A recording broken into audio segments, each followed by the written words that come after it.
What's going on, everybody? Welcome to the studio. Welcome. So today we're going to have a little conversation that some people are going to find offensive, some people are going to find not strong enough, and everybody in the middle is going to be like, what?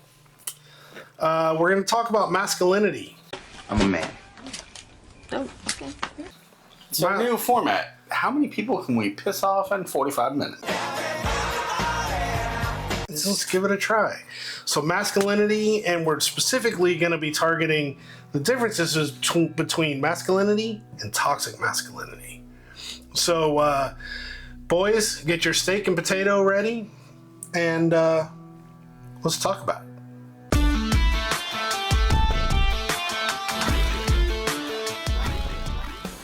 And we're back. Masculinity. There seems to be... Well, technically, it's masculinity versus toxic masculinity is the conversation. Right, but to get started, we've got to differentiate what we understand as masculinity and toxic masculinity. Okay. So masculinity is just, in my opinion, is just traits that a male figure, a male person inside of society portrays and acts throughout normal activity. Masculinity is the traits that most men display prior to any, I guess what they would display if they were not I hate to say mentally manipulated, but what's the word for that? When your upbringing, your teachings and upbringings. I think that masculinity would be just what most men become when they become adults, other than those that are like steered away from it, or maybe lacking a father figure or a male matriarchal type in their life. Would be patriarchal. Thank you. Yeah, patriarchal. That's why I got the big brain over here. So when I think masculinity, I think of just, man shit. Someone who can protect, someone who can provide, someone who does the dirty work, someone, that kind of stuff. A leader, provider, a leader of the family. I think a leader in anything. I think if you're masculine, you have the ability to take on a leadership role in work, in the military, in law enforcement, in 4-H, Cub Scout. Yeah, you have that ability because that is part of being masculine. It's part of learning masculinity. That backbone and that get it done kind of manly. Like other things, like I can honestly say there are some things that I don't do, like working on cars, building shit, putting stuff together. I should have looked up the actual Webster's or whatever definition of masculinity. I did not look that up. Well, so that we could have what the dictionary says masculinity is. Well, we do have a producer who's looking it up for us. Yes, because we're just stating what we personally think. And that's what the vast majority of the show is going to be. It's going to be our opinions on things. If you agree, let us know in the comments. If you disagree, let us know in the comments. It just says qualities or attributes regarded as characteristics of men or boys. Wow, that's pretty generic. Yeah. So I think our definition's a little bit better. Yeah, I think so. All right, so let's say, now flip it to the toxic masculinity. Yep. Toxic masculinity. What are traits of what we consider toxic masculinity? That meant be strong, show no weakness, and problem solve through violence. Women are no longer an obedient piece of men. Apparently it's called toxic masculinity, and it's pretty common. Even though a lot of society considers anything masculine toxic, which is not correct. I would say if I were going to categorize toxic masculinity, I would use a completely different word, because I think toxic masculinity is can't say that. I think it's stupid.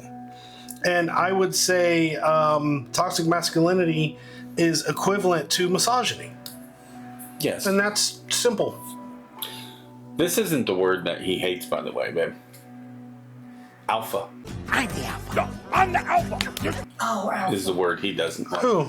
Christian. My son. Ah, And in that regard, it would be the same way as this. It would be a difference between masculinity and toxic masculinity. And when I had that conversation with my son about alpha male, it would be a alpha male versus a toxic narcissistic alpha male. And that's very different. Yeah. And it all comes down to the same thing, whatever wording you want to call it, masculinity or alpha. Same thing. It's all the same general idea of men being men, not this being modern assholes. thing that everybody tries to say when they talk about toxic masculinity or toxic alpha male syndrome or narcissist, which is all is definitely, I agree, is negative. Right. So, I think that the true masculinity and true alpha puts family. I don't have friends. I got family. And protection and they're providing good. and all that above themselves. You know, I would sit here and say the big difference between the two is masculinity is somebody who is supportive, somebody you want to be around. Toxic masculinity is just an asshole. You're an asshole. Well, here's an example. Toxic masculinity is man sits down at the table under hard times and he eats, and whatever's left is for his family and kids. An alpha male masculine sits down, his kids and family eats, Yep. and if there's anything left, he will eat. And then you're going to hear an argument from other opinions. Oh, you saying, got to provide. I've got to provide. So then provide better. Right, and that is that toxic masculinity alpha syndrome is the ones who say, well, I have to take care of me to be able to take care of them. Yeah, I mean, to some degree, but it's more important that I can do without for a lot longer Yep. than I'm willing to let my family do without. Yep. And if you're struggling to the point where you feel the need to eat more than your children eating at all, Yeah. well, then you need to find a better way to provide. Be that on masculine. hard times, I've never eaten more than my kids on hard times. If anything, I've eaten less or equal to, depending on just how hard at times. I have always been the type that on good times, when money's good and it's plentiful and you're eating out or you're getting takeout delivered or anything like that, I always try to include the entirety of my family. Whoever is in the home gets food. If I can't afford to do that, then typically I don't eat out. I don't take out. Now, there are times where we have rules in our house, like breakfast, because nobody gets up at the same time. There's two of us. Jenny and I are up always earlier. So if we buy breakfast, sometimes you're just out of luck, unless you're currently awake, and then we will order something for that person. I think one of the big differences, one of the big reasons why masculinity has turned toxic is just the idea of people associating masculinity with men. Well, it's a little. I think it's a little deeper than just with men. I think it's because they have got it in their heads that in order to be masculine or alpha, that you have to hate betas, sigmas, You have to be an asshole. and feminines. So you're obviously not for women's lib or not for equality in women. When if masculinity, you're masculine, which is and totally being, not and true. being an alpha, being a leader, being a father, being masculine really means that you support everybody. There's a lot of things, and we go far enough back in our history that we are embarrassed by, we did wrong, that we've learned from. And some of those things are not treating women equal. Yeah. Some are slavery. Some are not allowing gay people to get married. We've been over all these subjects, yes. And those are things that we would never want to bring back or never want. When we say like, oh, the good old days, that is not what we're talking about. We're talking about an affordability to raise your family under one income. Not in this economy. And own a home and do things like that. That's what we're talking about when we're be saying. able to build a community Yes, that's outside what we're of family. talking about when we say the good old days, is when your dollars went far enough to take care of your family and to own a few things in life. And now it's getting to the point where you're lucky if you can feed your family off what you make, unless you just happen to have a really nice job. And not all Americans do, there's different levels of different educations. And it sucks that people on lower education or lower availability can't make enough to sustain themselves. And another thing that comes across is whenever you hear somebody describe themselves as alpha, What a douche. Yeah, I tend to steer away from. I mean, I guess if somebody's asking me, do I have masculine traits, and we can have a conversation and dialogue about it, then yes. But to just say it in conversation, like I'm masculine or I'm an alpha, that's a little much. That's a red flag to typically, and not overcompensation in a lot of cases. If they're saying it out of the blue without any reason to be saying it, then it's usually toxic. If the conversation is about it, then it's usually not necessarily toxic. Right. So like I equate it to this. If you have a man who has to say, "Oh, I'm a masculine alpha," it's usually to defend them being an asshole. Just like some women who say, "No, I'm a strong, independent woman who doesn't take no shit." You are a bitch! Instead of just calling themselves a bitch. Instead of just calling her, that's a bitch. That's a woman that said that. That's a bitch all day long. I mean, it's the same exact thing. Listen, we've talked about this. Yeah. I am a guy who has always been and will probably always be attracted to It's a man. aggressive, opinionated, dominant women who are willing, and this is the hard part to find, who are willing to still let me be a masculine leader of my family and a role model for my family. It's hard to find one that'll do that, because a lot of them that are really like that, like really aggressive, really opinionated, they tend to go on the route of they need a weaker man that they can kind of parent. And that's not me. And that's why I got lucky. Luckiest guy in the world. Found one that has both sides of that, where I don't have to worry about her if I'm not home. I know she'll put a cap in somebody as fast as I would. She'll protect the family, the kids, the dog, the house, just like I would. But when I'm home, I better get my ass out of bed, is all I'm saying. And that brings us right into the role in the family. Yeah. You know, we do live in a different time than our grandparents, where roles in the family are a little bit different, but we live in based an on economy society where both people have to work. Yes. We don't live in a way that 90% of people, I would say, I don't know the exact number, but I'm guessing at least 90% of people don't live in a one-income household and can't, because we can't afford it, or we don't make enough to live the life we care for while being a one-income family. Not that some people probably couldn't. I mean, there's probably some people that could do it, but they want to live at a lot higher level than what they have the money or means for independently. And now we also good. Don't have to hunt and gather. Right. We are not. I mean, we go to the grocery store, we buy what we need. That's hardly what hunting and gathering was back in the day. Yeah, so you don't have as clearly defined roles now. Although sometimes walking through Walmart feels like hunting and gathering. It does, right? Yeah. But what I'm getting at is there are less divide in the visible differences between the lifestyles of a man and women. Women now work, men work.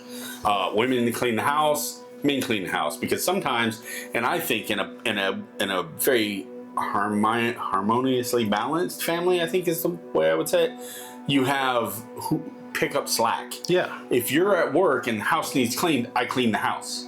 If I'm at work and the house needs cleaned, you clean the house. Now we've built a kind of a system. I'm allergic to like most chemicals, bleach, pine sol. I have breathing asthma allergic reactions to most of these. Yeah, I know, convenient for me, some would say. But what we do instead is she'll do most of that kind of heavy, hardcore cleaning, and then I'll do a lot of and I'm trying to get better at it, because she had to get on me a little bit in the beginning.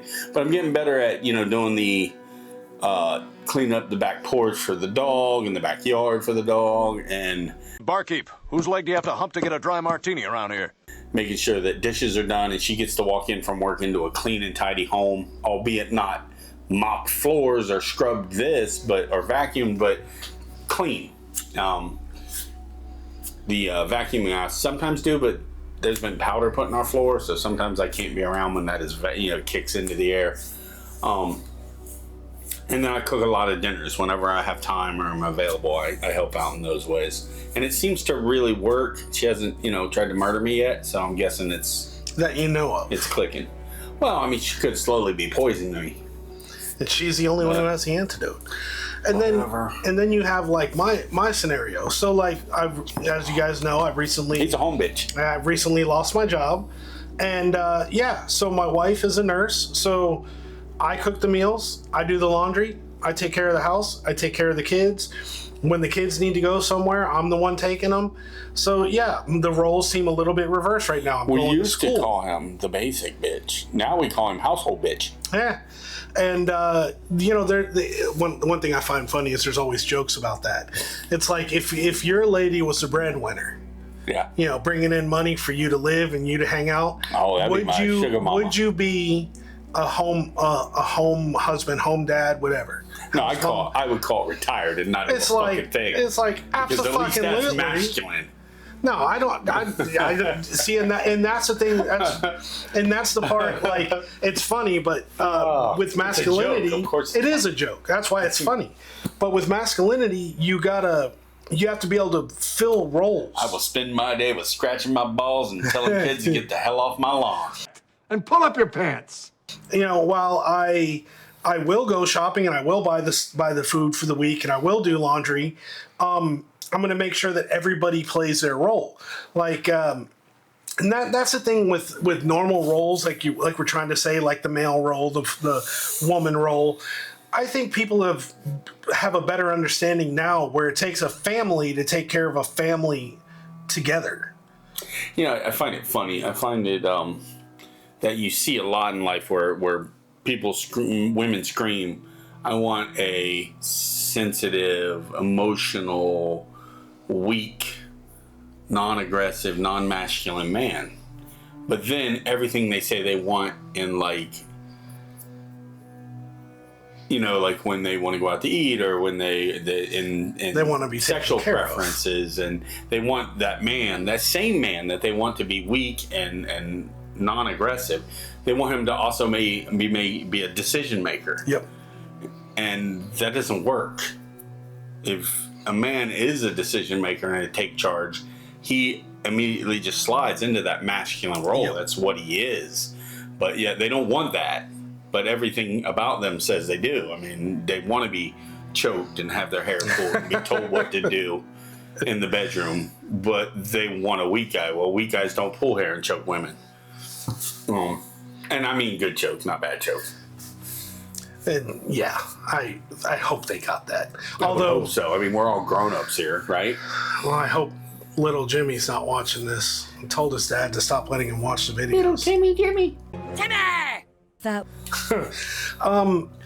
Yeah, I mean, there's a stigma where masculinity is misogyny in a sense, because it's that whole standard of you can't be one without the other, when in fact that's what everything is about. I think with a masculine or an alpha male, you have a leader, a provider, a family man who values all those things, whether it be family, community, friends. And then you have toxic, which is power and status and is I'm above you and you're beneath me, which means you're not as equal to or as good as me. And I don't think that a true alpha or a truly masculine man ever thinks someone is beneath him or less than him. Everybody's going to have an opinion. Everybody's relationship is going to be individual. Everybody's going to have different standards for where they're going to be. Like, for me, I look at my wife as my equal. And yet, at the same time, when there's certain decisions that need to be made, for example, this is a perfect example. It's silly, but it's a perfect example. About 2 years ago, we had a friend whose dog had puppies, and she wanted a puppy. My wife and all the kids, they've never been around dogs. Never. They've never had dogs growing up. They don't know how to train. They don't know how to deal with. They don't know how to do it. She has enough money and the ability, especially when I was working overseas, to just say, fuck it, I'm getting a dog. But when she said, can we have a dog? I said, no. No, we can't do a dog right now because nobody knows how to train it. Nobody knows how to deal with it. Crazy. I mean, I get where your example is, but I find it crazy that you'll say no to a dog, but yes to a house load of cats. Well, there's only 2. 2 is a house load. Any more than a half a cat is a house load.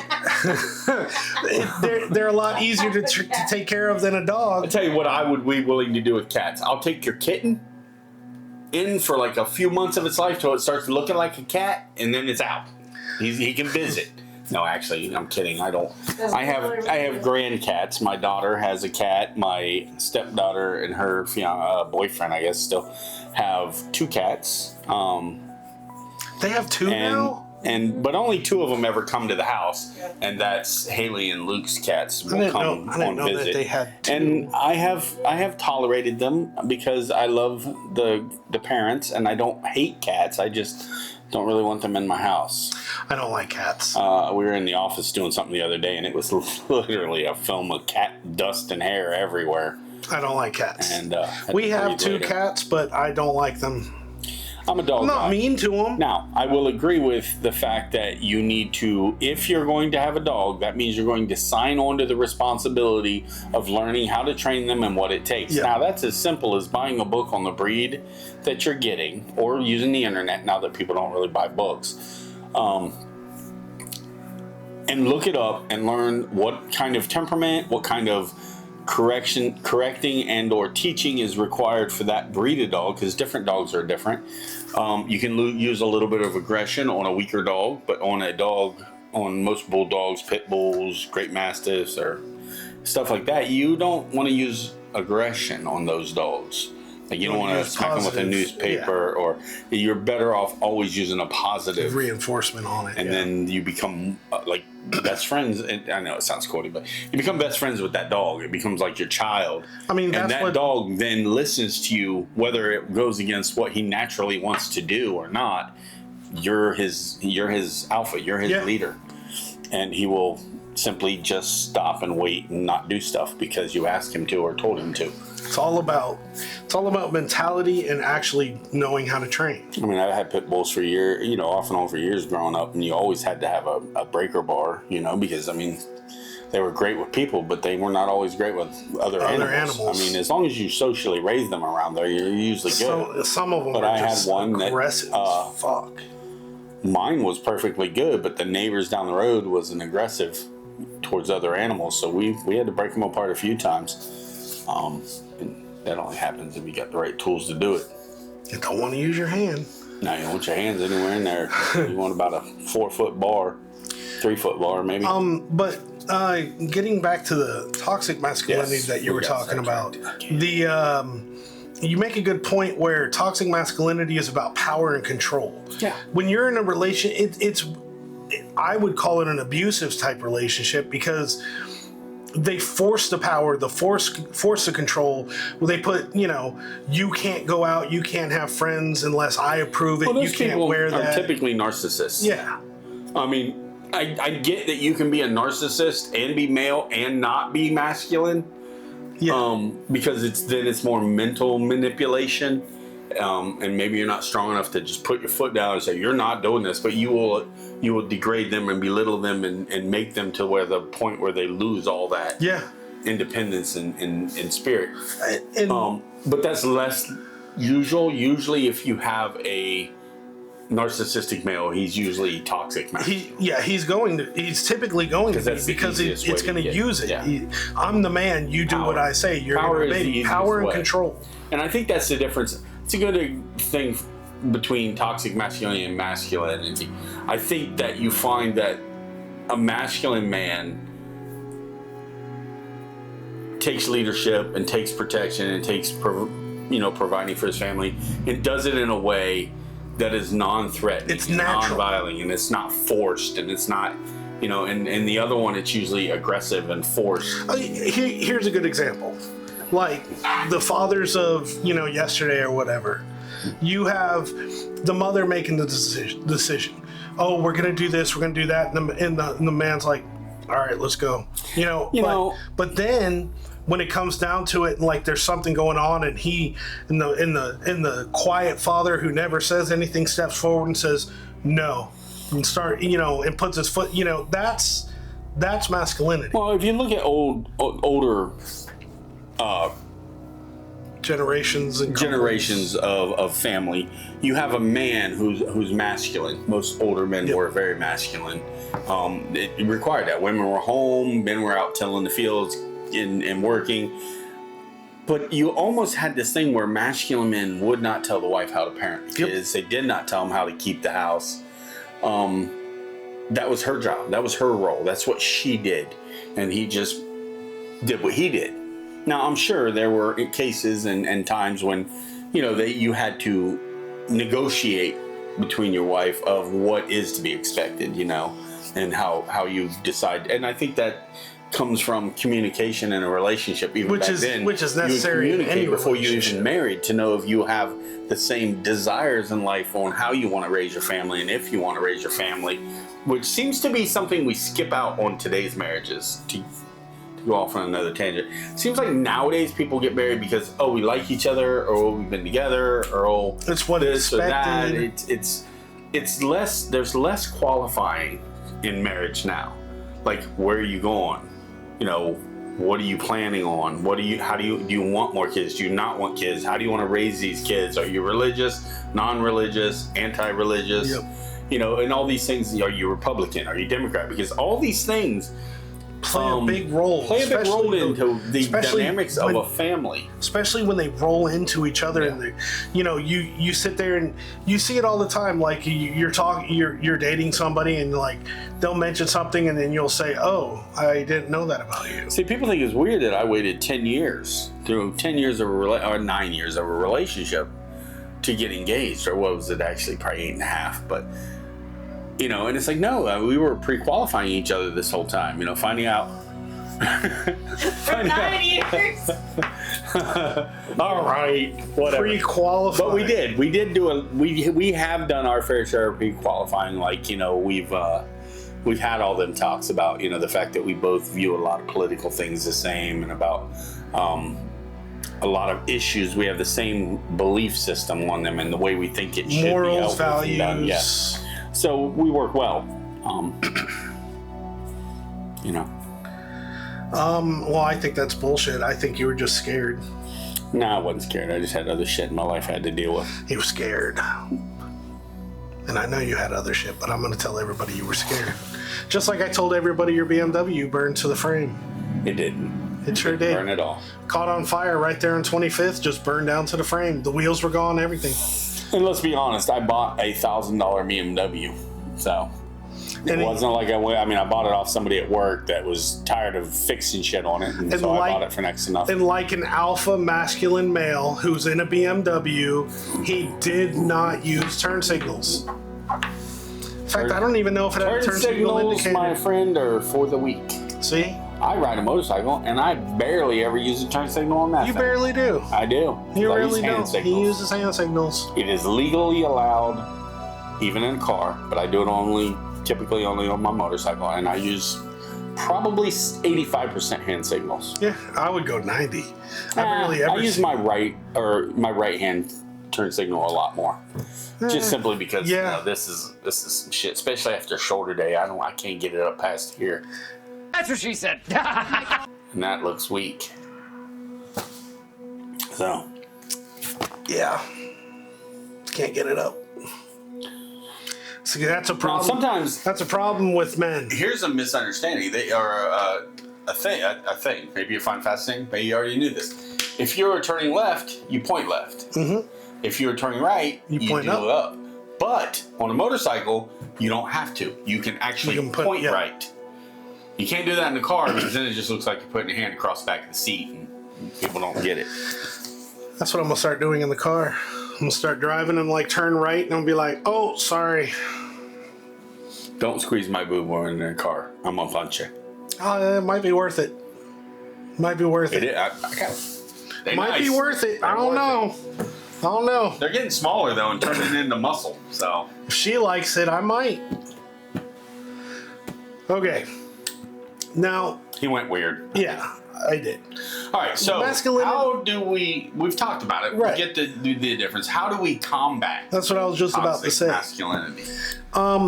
Well, I'd have to say, first of all, change the name. The name is stupid. It shouldn't be toxic masculinity. It should be misogyny or just something along those lines. You get the point with toxic masculinity. But.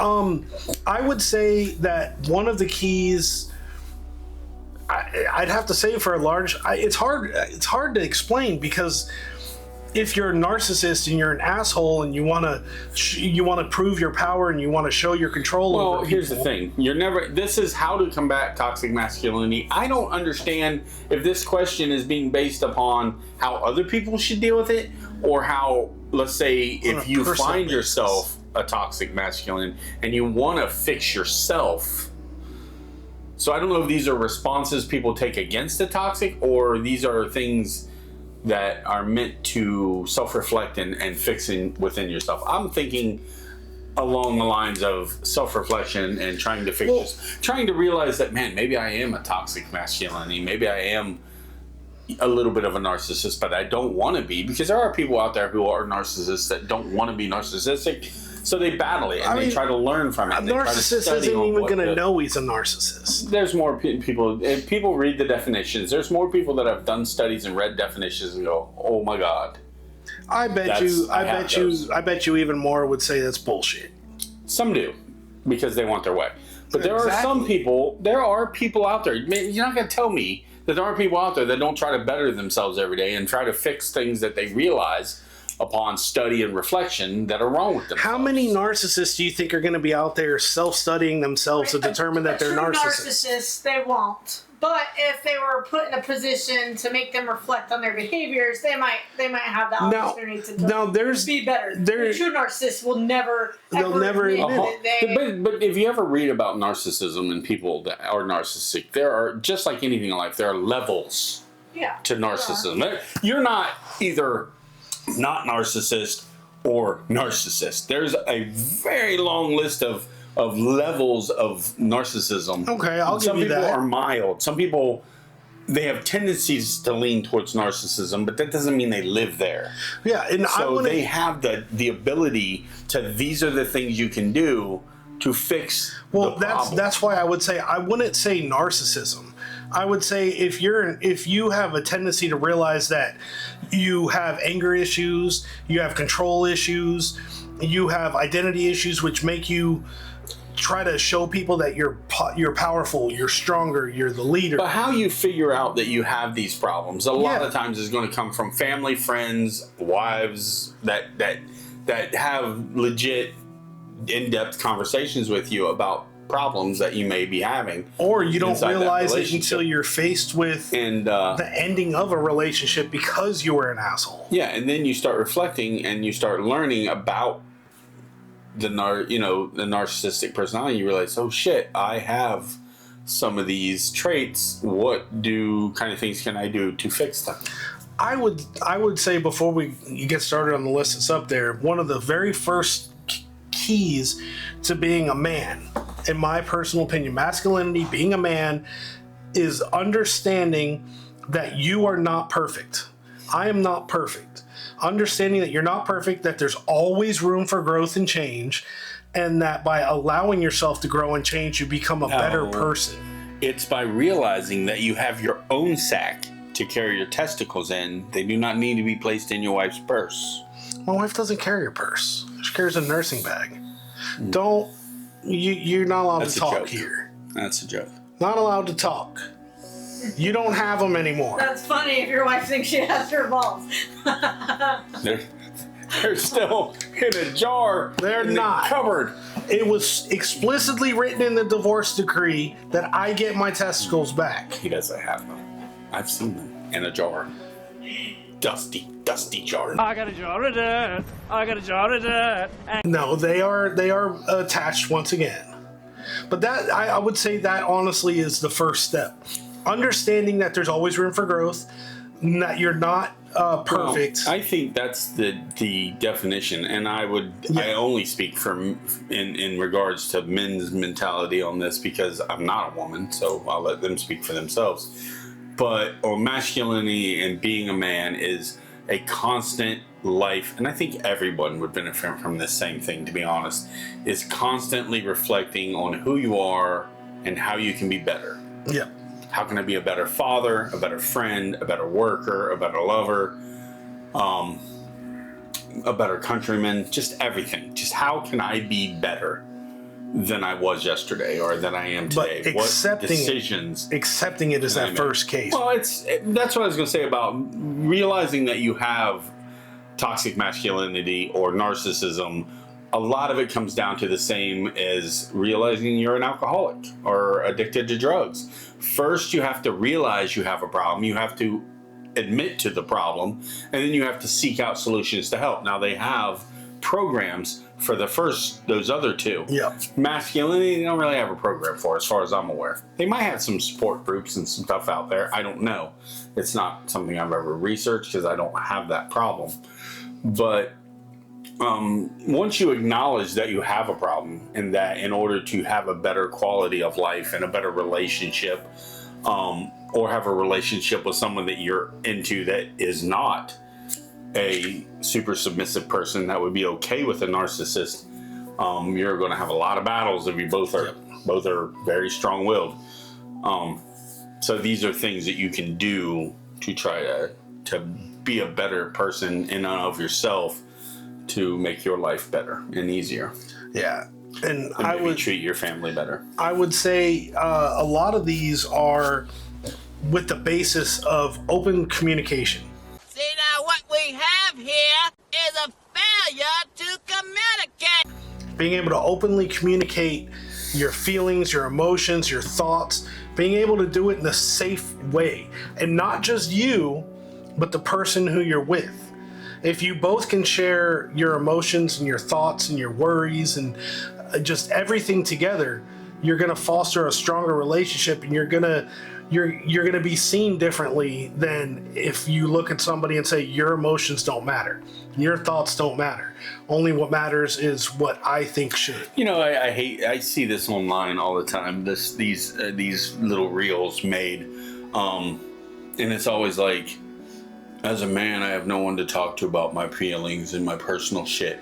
Or it'll be like, nobody cares how you're feeling or how you're doing. You've seen them. Yeah. We've all seen those reels. I think they're total bullshit. I think if you're in a healthy relationship with anyone, with your preacher, with your pastor, with your wife, with your best friend, if you have genuine relationships, you have someone that cares. You have someone you can talk to. I can talk to Jenny about anything and everything that I go through, and she'll deal with it.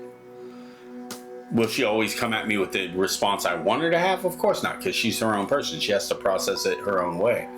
But I don't believe that there is a lack of caring about men's health. I strongly disagree. Well, it's about to get real. I think there might be some in society at large, especially the how do you say that? Culturally, society. Well, I mean, to some degree, but I think it's over dramatized. I think it's like there are people that care and there are people you can talk to about it. Does that mean you can talk to everybody? No, but then again, feminists can't do it either, because I don't give a shit what half of them have to say. I think that everybody has people. I think everybody has at least one person they can tell almost anything to. I don't believe that a man has one person where they can say everything they feel, everything they think. I don't think a man does.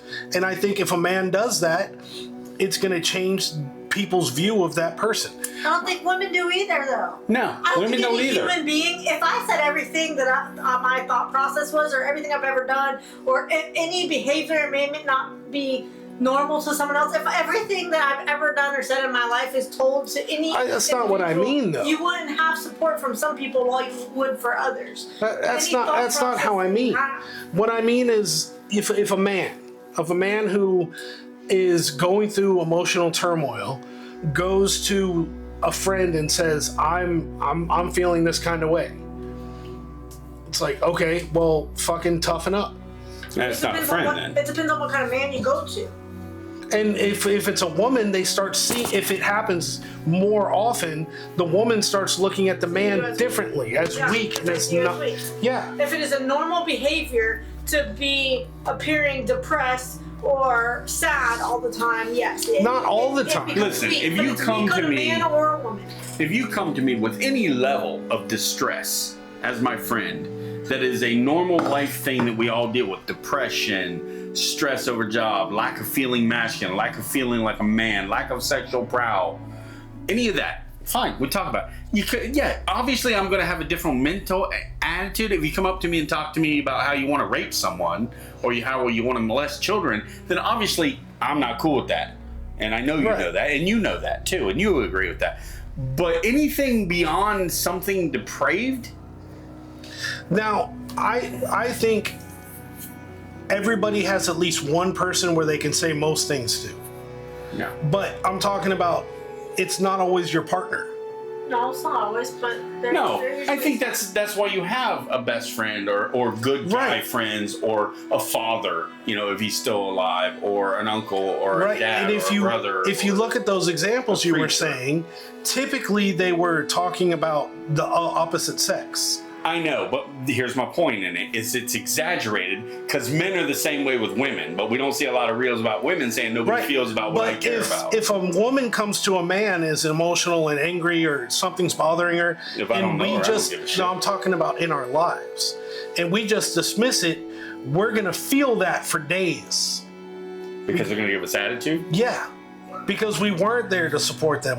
So the difference is they will let us know how pissed off they are that we didn't respond properly. And we have to get over it. We just go, fuck it. We have to get over it. But you don't have to. You choose to. You can choose to make life hell at home for the next week. So that how men just don't choose that route. So that's masculine. Masculine men don't choose to make a big scene out of something that pisses them off or depresses them. That doesn't mean the person didn't care. No, I'm saying men have to handle it differently than a woman. A woman you could go to and explain, this is what's bothering me, and then as soon as you're done, it's over. I think we run a long line or a risk of bringing about more toxic masculinity into the world when we talk about how it's so unfair for men that nobody listens to us. I think that's a little much. I think there's a gray line. I think, yes, most of the people out there don't give a shit if I'm doing well. Not anyone. But Jenny does. And I believe you do. Oh, absolutely. And I believe even though things have been, different lately, I believe my family does.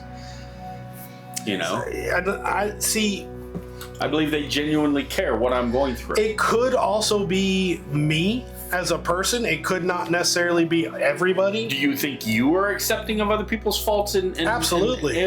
Then why would you think those same people that you are close enough to that would work with you and worry about your well-being, why do you not think they would worry about yours?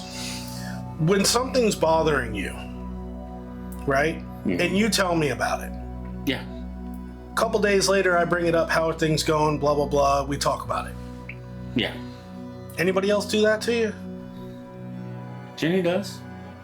So I don't get that. So when you're asking... Amanda doesn't talk to you. Like, if you have a bad day, she doesn't later on... We should probably cut this out. But anyway. No, in my life... No one comes to you later and says, hey, how are you doing? In my life, besides you, very rarely. Yeah, but that's not a man thing. That's an everyone thing. That's what I'm getting at. It's not a man thing. That's an everyone thing. Unless a woman has a best girlfriend or a sister that she's really close to, and even blood sisters. I don't have anybody that will come to me after I'm like, man, this was a shit day. They won't 3 days later be like, hey, how'd your day end up being? Did it get better? I don't have that. I don't have someone besides you. I don't have to typically ask that because I live with her and I see her every day. I see her attitude. I see her and she talks to me about it. So I don't ever have to go back 3 days later and go, hey, how did Friday end for you? Because I'm with her Friday. You are someone who has a lot of emotion. You are someone who has a lot more feelings. I'm far less emotional. Man has. It's not all men don't get that behavior. You are more emotional than other men are. I don't think it's necessary I'm more emotional, but I show more emotion. You have more feeling than most men. Most men are very, I don't care. Most men are it's a very much a natural thing for men to just let things go and not have a lot of feeling towards it. You are different in that fact. It doesn't make you less masculine. You just have more feeling than most men. And I definitely show it too. You feel that way, like no one's following up with you because you have more feeling towards it. Most people aren't going to identify that you're that way because they're just going to think you're a guy and you don't care. If you were having a problem, you'd mention it again. See, here's the Don't mention difference. it, you're over it. I check up with you about something we talked about days ago because I know you. Yeah. I have had other friends I've known every bit as good as you that have had literal issues with. We have had, like, you know, not quite fists, but as close as you can come without throwing a fist. And because of our relationship, the next day or when we see each other again, it's done. It's over. It's forgotten. It's gone. We're still best friends. We're still great friends. We're still family. Yeah. We just roll on. It's never talked about again until years later when it's talked about in joking. We'll bring it up in joking about, oh, remember that time we were choking each other out in the bathroom? But never once is it ever addressed as an issue. Yeah. Or, hey, are you okay? Did we, you know, it's just Which is why not I think that the way men interact with each men's other. mental health Yeah. is it's scary because you don't ever know where a man's thought process is. If a woman was suicidal, you're going to hear about it a lot more than if a man were suicidal or homicidal, whatever the case may be. I agree. Man, No, I he agree ain't with gonna tell those. all 19 of his friends when he ain't feeling right. He's going to hold it in. I do agree. And you'll see little bits and pieces. But I of don't think behavior that's a that are lack of different. their response. I think don't that's think an it's a lack. internal thing Yes, that men do. Each person, it's just That's found why more it in men. feels to me like when you see these reels and these people talking about it, it feels more like it's not. It's like that's not because people won't listen to you or care. It's because you won't share. You're not sharing. If you don't share, then you can't say someone didn't care. If I was like, oh no, I'm fine. So, no, but when it's you okay, when I'm you fine. do share, and it becomes an issue in another way. So, for example, I sit here and I'll say something's bothering me, and I'll start explaining it, and then instead of facing the issue, it's like, oh, so you're saying that I'm not a good partner, or I'm not a good kid, or I'm not a good friend, and it's like that's not what I'm saying. I think you have other also emotional people in your life. So the answer is everybody's Don't be around emotional. people. No, the answer for that is if you're emotional and you're highly involved with overly emotional people. They're also feeling like they're lacking They something. So think- if you're lacking something and they're lacking something, if you're going to go back and forth. All right, this is also something you learn as a man as you mature and get older. And I know, I don't remember the year exactly that it started switching it for me, but I started realizing that when Jenny comes to me and talks to me about something, I do not react. I listen. I try to view it in my head from where's she coming from and why does she feel this way? What did I say or do, if it's a situation where I said or did something, that would make her think this is what's going on? And typically, it's a misunderstanding. I said something off the cuff, she took it seriously. Or I said something in a way where it seemed aggressive or harsh or mean, and it's not the way I meant it. And that's where it's a lot just of the level she she was come already from. in a Yeah, I get defensive that. state. Which is where or the an idea of aggressive people state. being masculine comes from. Yeah. As well, for one, not identifying what actual masculinity is and what toxic masculinity is, but also someone misconstruing what someone's thought process is. There are people who are abusers and who are dominant and who only want it their way and they set Yes. rules. There Yes. are those people. But there's also people who are just more alpha, more masculine in their presence, and that is an acceptable behavior. For you to be more, just like it is for a woman to be feminine and frilly and wear pink, that's normal behaviors that people see in women, and masculine will be more behaviors that people see in men. But you can have a more masculine woman, someone who presents in more manly mannerisms. I mean, like, not only presents, but like you have it in same-sex relationships. You'll have a couple, and one of the couple, whether it be man or woman, is typically going to take the role that people associate being masculine. Being the person someone who will has let, yes. more of a role. They'll of the follow person the stronger personality. Whether it be masculine or not masculine, but whoever is the less dominant, Well, the I less meant- aggressive. I mean, like traditional That's view what I'm of talking what about. masculine. Yeah. That's what I'm talking about. Well, I don't. Whatever label you want to put on it, the leader of the household. One person will lead, the other person will succumb. Yeah. That's just a relationship. Because usually when you have two and that's what I'm alphas saying. It's natural. bumping heads, you have a horrible marriage that never usually lasts. Or if it does, it lasts out of sheer willpower and determination, not out of love. You're talking about a toxic relationship that everybody sees except for them. Yes.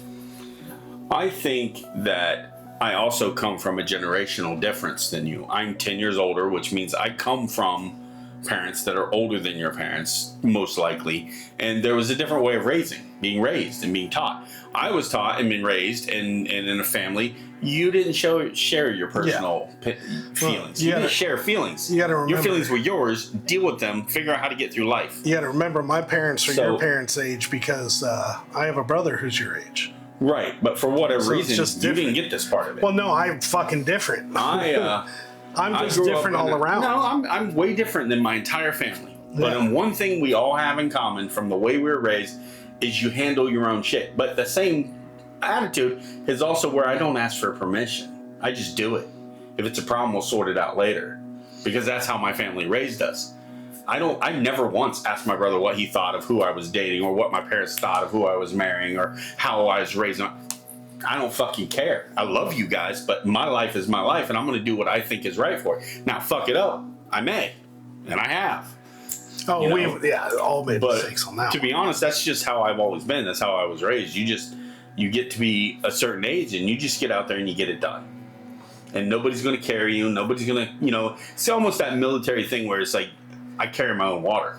I always have. Well, yeah, but it worked. You make it happen. You do what you got to. If that means you got to eat ramen or a cup of rice a night, that's what you do. That's just what you do as a man. You get through it. And I think that entire process, because like I was told, I was told the same things you were. Your boys don't cry. You're not allowed to get angry. You can't do this. If you get angry, it's your fault. I was told all these things about emotions, all these confusing fucking things about emotions that didn't make sense until you start realizing you're allowed to get angry. You just have to control my anger. Yeah, but I was never taught that. Scandinavian with partial Irish heritage. I'm as mean and mad as fuck. Right, but you've learned to. My whole body wants to be a raging alcoholic. I'm the only reason it's not. That's what I'm saying. The emotion. There's nothing wrong with emotions. The problem is when the emotions take you over and you have no control over them. They control you. And that's what makes it. Makes and what I'm getting at is this same mentality. What I warn people to be careful of is this mentality that you tell yourself, this narrative you tell yourself that no one cares, they won't understand, they won't accept it, they won't care later, and a lot of it's bullshit. It's that same narrative you tell yourself when you have either a dark day or a depressed day or a depressed week or whatever, and you tell yourself, in your head that getting out of bed, socializing with other people, caring about a daily thing of schedule is the best thing to get out of that depression. But what do? What we all do? We bury ourselves. We cut off communication. We don't call the friends we normally call. We don't talk to our spouse. We don't get out of bed. And what does that do? It makes everything worse. Longer to work our way through that bout of the depression or the melancholy or whatever you want to call it. And we'll tell each other that. He'll be like, I don't know what's wrong with me. I don't know what's wrong with me. I've just been having one of those, like, I just feel like I'm not okay. Yeah. And my family. Well, you still got to go to work. And that's our conversation. We're good. That's all I need. I need you to acknowledge that this is a feeling I have. We're both going to say life sucks and we're going to move on. She knows. My family has a trait that they have passed down through every generation that I absolutely despise, but I battle it myself. I don't know why we have it. I don't know how it gets carried on from, I don't know if it's a genetic thing that just passes through your DNA, but we have this ability or this thing that makes us think the entire world is out to fuck us over. It's not, but we think it is. We think people are only our friends because they're getting something out of it. People only talk about us or want us around because they're getting something out of it. Or they'd rather me not be around. And that we battle our entire lives. I don't know one person in my family that hasn't battled that or dealt with that. And I tell myself it's bullshit. I have good friends and family. It's a narrative in my head that is not correct or accurate, and I'm able to work through it. But I have those melancholy days where I just feel like, what is the point of conversation? Because no one fucking cares. And if you were coddled and told how important your feelings are, yes. And it's so it would only make it worse. It would only make it worse. It would only create a behavior from that instant reaction you have of feeling low, feeling down. If you were coddled, and you don't let I know, and to feel that behavior. You don't let me. You just get over it. And I mean, and we've had the conversation on the show, and about how I was always concerned with me being here now as being annoying and being too much to handle, and I still do it. The thing is, you don't have to worry about that because I will fucking tell you. No, but you I mean, know me. I will tell you if you're being too much. Like an example, like even yesterday, when I get home from all my activities and everything like that, I'm starting to cook dinner, and I'm like, I'm not gonna call him yet. Don't want to bother him yet. And then you end up calling me like 10 minutes later. I'm like, I should have fucking called him. Why didn't I just call him? Sometimes I'm laying here at night and she goes, what are you guys doing tomorrow? I said, I don't fucking know. And I'm irritated. I don't fucking know because he said he'd call me and he fucking called me. So I don't know what we're doing. I don't really care. And I can't tell you how many times where I'm like, should I text him? Should I call? What time is it? In my head is fucking wild. It's like one of those, you seen the board with the guy with the pictures and all the strings, and he's like, that's what my head feels like all the fucking time. Call you. He won't call you because he's in that frame of mind of, he said he'd call him, he's not calling. Y'all wouldn't talk for a week. I'm like, so just call and ask him. I want to know what we're doing tomorrow. I need to know what's going on. I need a plan. I'm waiting for 3 days, and then we're like, oh my god, we're 3 days behind. My thing is this: if you tell me you're calling me, then I will not call you until after you have called me, and then I will talk to you again. So if that goes for a month, then fuck it. That's how long we wait for you to do what you said you were going to do. Definitely. I had a friend who I would call, and he would blow me off. He just wouldn't answer. He wouldn't call me back. And then 3 or 4 days later, we'd be in a conversation like, oh man, I know I'm such a dick friend. I'm so sorry. And I told him one time, after the first time, I said, don't fucking ever apologize to me again. Because it's a lie. If you really were sorry, you'd knock it the fuck off and you'd start doing it. If you don't do it, that means you're really not sorry. You just, I'm sorry that I'm upset about it. Just don't apologize. If it's who you are, just be that guy. That's why we have a rule. After 3 times, that's why we have no friends. After 3 times of you screwing me from something we've tried to make plans, no longer am I making an effort to do it. Oh yeah, if you tell me, oh man, I'd love to come over to a party or a get together or a cigar night, and then I invite you 3 times and you bail every time either by not saying anything or by giving me a fuck ass reason, that's the last invite you get. After 3, you no longer ever get it on the invite list ever. All right, so that's our rule. And then the other time, because I'm a dick, man.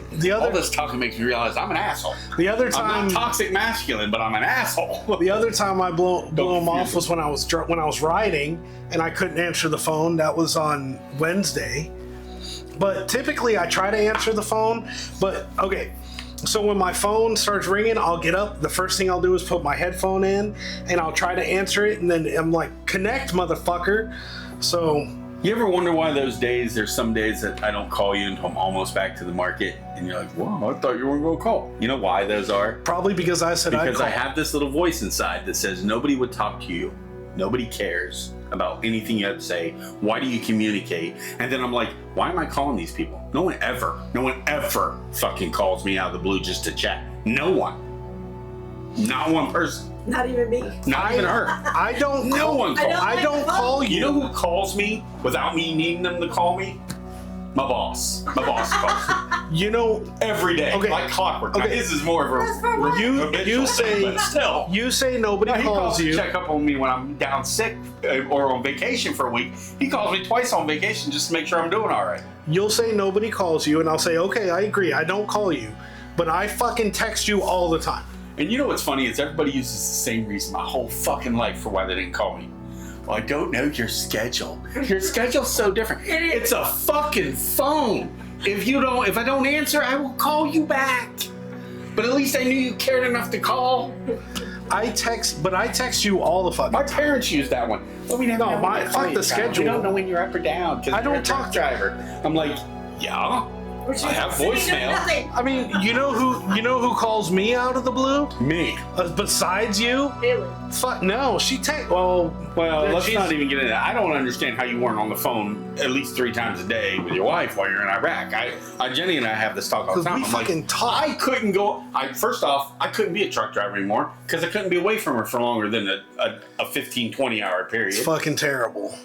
Because she's my best friend. I like having her in my life. We bounce. But I damn sure couldn't go even a full day with just 1 or 2 texts. Fuck that. 1 or 2? Who you fucking and why aren't you calling? That would be the text. because some bitch has got in the middle or got in the way, or you'd be calling me right now. We texted all the time and we video chatted some shit. We had date nights where we watched movies on. We picked a movie. We started at the same time on a video chat and watched the same movie at the same time. If I forget to text her when I get to work, because I ride a motorcycle, I have made an agreement in the beginning that I would text her when I got to work so she didn't have to worry, because St. Lucie Scanner in this town we live in is horrible about posting more horrific things and not giving any detail. The worst decision I ever made was following that shit. Nothing. The type of bike, the color. Bike down. Yeah, just say bike down. No information at all. This road. Check your people. Bike down. Can you tell me if it's a white dude, a black dude, an Asian dude? Can you tell me what color the bike is? Can you tell me if it's a sport bike or a sports bike or a Harley? Can you tell me if it's an e-bike? Because half the time they're e-bikes now. So they don't do that. So I have made the agreement out of love that I will text you every time I get to work, just so you know I made that 20-minute ride. I'm safe. I'm at work.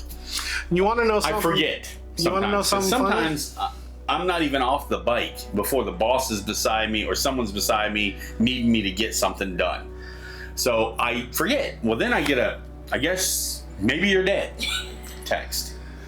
And what's funny is I tend to do that with you guys too. When I get home, like I made it home, like a fucking kid, like made it home, mom and dad. Kayla lives by herself. When I rode, herself, and yet when she leaves here, I want to know she made it home. Yeah, I rode in a bike group with 150 other bikers. Now, most of the time, 30 to 50 showed up for a ride. There was never all of everybody in the group, and it was a Facebook group, not an MC, and it was just a known thing that everybody had the 5 or 10 guys they were the closest to on the ride. And the rule was you texted one person when you got home. Everybody texted somebody. Yeah. Or you texted straight to the Facebook page, but somebody knew you made it home. Because, yes, back then, typically there was a little bit of debauchery going on. So we all made sure everybody got home safe. Text. And that's my thing. And you have no idea how furious I get when one of the kids are traveling for distance or late, and I'll text you when I get home, and then they don't, and I just get amazingly pissed off. And then somebody inevitably asks me the next day, did so-and-so call you? And I'm like, fuck it, I don't know. I don't care. Whatever. Toxic masculinity right there. That's not toxic. It's just I don't fucking care. If they don't care, why should I care? All right, so that's more pouty bitchness than toxic now, masculinity. So now we gotta talk about masculinity, toxic masculinity, our views on it, and a little insight into our personal life. All right. Sorry. One real quick wrap up before the end of the show is healthy things: emotional expression, empathy, and respect. Respect is a big one. Accountability for yourself. So when you integrity, try to be a person of high integrity. Accountability. How many times do you fuck up? Do you make a mistake? Do you do something stupid and blame other people when it's your fuck up? I hate to wrap it up. I know we've covered it all, but my grandbaby is in the driveway. Just pulled up, and it is time for Pop and Popsy to get off here. So, thank you for joining. Let us know what you think. Comment on our little side by side, our little talk we had. Be a good fucking person. Like, comment, subscribe. Be better, people. Be better. We will be back with you next week. Love you. Peace out, guys. Peace.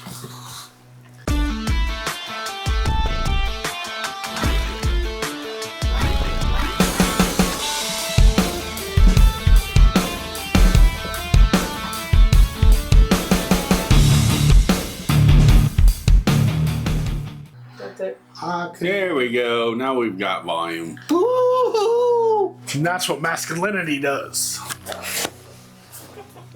I'm the one that turned it on. Yeah, I know we made you. Because we, the men, made you. I mean, duh.